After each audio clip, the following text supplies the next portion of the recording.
Cette question, elle peut être répondue en prenant en considération des composantes ou des dimensions de l'agenda de transformation Sénégal 2050 qui place ou replace le secteur privé sénégalais au cœur des enjeux de développement économique de notre nation.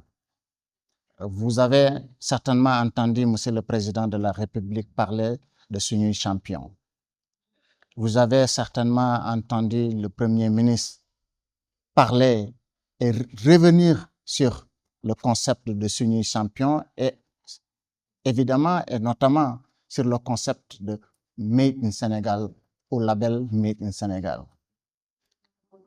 Les acteurs économiques sénégalais, et si vous entendez leur cri de cœur,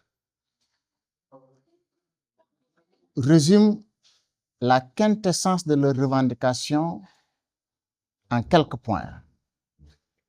Ces quelques points sont aujourd'hui la raison d'être de cette maison qui s'appelle le Made in Sénégal Center. Je pèse bien mon mot. La maison, c'est leur maison. C'est là où on doit les accueillir. C'est là où on doit prêter à ces acteurs économiques une oreille attentive. C'est là aussi que nous, qui sommes là, parce que nous sommes des serviteurs et que nous avons choisi de servir, nous devons porter la voix de ces acteurs économiques, quels qu'ils soient, d'où qu'ils soient. D'où le concept ou les composantes que j'allais énumérer tout à l'heure, à savoir la territorialisation de nos services, l'endogénéisation de nos services. Il faut que le Made in Sénégal Center et le groupe comme Media Group soient des instruments qui répondent aux besoins à la fois des consommateurs sénégalais, des acteurs économiques sénégalais, et des consommateurs sénégalais. Il faut également que ces deux outils soient la caisse de résonance de milliers et des milliers de jeunes qui ont envie d'entreprendre et qui n'ont pas jusque-là vu les perspectives qui s'ouvrent en eux.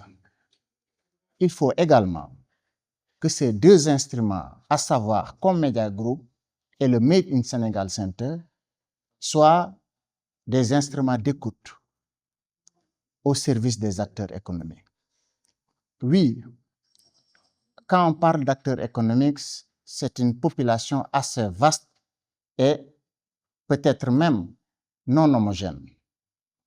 C'est pourquoi on a créé des passerelles pour que les toutes petites, les petites et les moyennes entreprises puissent avoir un écosystème où on adresserait les questions qui les intéressent avec une certaine particularité, une particularité qui correspond à leur statut de toutes petites ou moyennes entreprises.